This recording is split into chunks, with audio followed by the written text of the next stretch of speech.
রুহুল আমিন ঢালি আওয়ামী লীগের একজন প্রেতাত্মা এবং এই হাসিনা পলায়নের পরে 5 তারিখের পরেও রুহুল আমিন ঢালি এবং আমাদের এই মুশারফ ম্যাডামের গাড়ি হামলা মামলার কয়েকদিন আগে জামিন হয়েছে, আপনারা জানেন। আজিজ মার্কেটে এই দুইজন লোকই ছিল। তারাই আওয়ামী লীগ পিরিয়ডে বিএনপির উপরে যত নির্যাতন, নিপীড়ন, অপশাসন সব কিছু চালিয়েছে। এই রুহুল আমিন ঢালি এই 5 তারিখের পরও আমাদের বাংলা মোটর শাহবাগ এরিয়ায় যত ছাত্রলীগ আওয়ামী লীগের মিছিল মিটিং হয়, এই মুশারফ আর রুহুল আমিন ঢালি হলো তাদের অর্থদাতা এবং সংগঠিত করে তাদেরকে। রুহুল আমিন ঢালি অবৈধভাবে, আমি যা শুনছি, আমি টোটাল জানি না, এটা আমার এখতিয়ারের মধ্যে নাই, তাহলে আমি দেখতাম যে আজিজ মার্কেট 5 তারিখের পরে আজিজ ওষুধ মার্কেটের সে উপরের তালা বাড়াইছে। আমি জানি রুহুল আমিন ঢালি অনেক আগের থেকে এটা অবৈধভাবে দখল করে, কিছু অংশ কিনা নাকি পুরাটাই অবৈধভাবে দখল করে খাচ্ছে। শুনলে অবাক হয়ে যাবেন, এটা মিডিয়া জানা উচিত। সে একটা ক্যাপশন আছে, আপনাকে আমি ক্যাপশনটা দিব, যে একটা ক্যাপশনের মধ্যে দিছে 2024-এ সে অনেক কিছু করছে, আওয়ামী লীগের জন্য অনেক কিছু করছে। এবং সে যখন ঢাকা ইউনিভার্সিটির ছাত্র ছিল, এই ছাত্র আন্দোলনে আমার রাষ্ট্রনায়ক ছিল এবং স্বাধীনতার ঘোষক প্রেসিডেন্ট জিয়াউর রহমানকে গণপিটুনি দিয়ে সে নাকি কারাভোগ করছে, বিচার বহির্ভূত।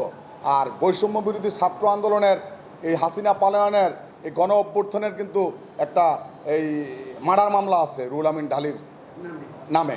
এই মার্ডার মামলা কিন্তু এই শাহবাগ থানায় আছে।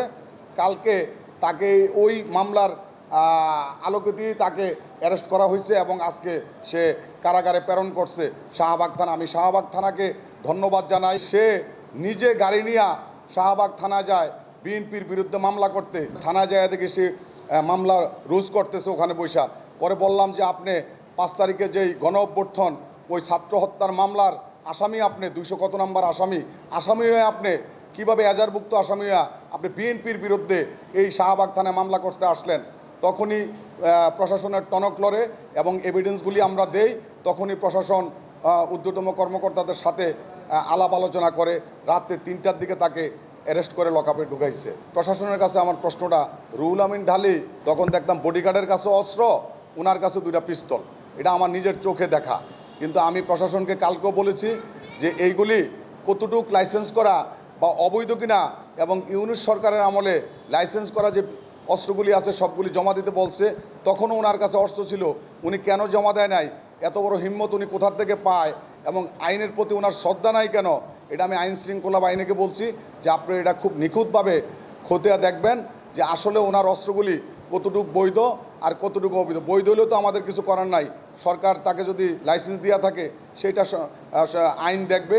আর অবৈধ হইলে আমি আশা রাখি যে আইন তাকে কখনো ছাড়বে না এবং আইনের আলোকে তার নামে অস্ত্র মামলা হবে, সেটা আমি আমার তরফ থেকে এবং বিএনপি পরিবারের তরফ থেকে আমি আশা রাখি।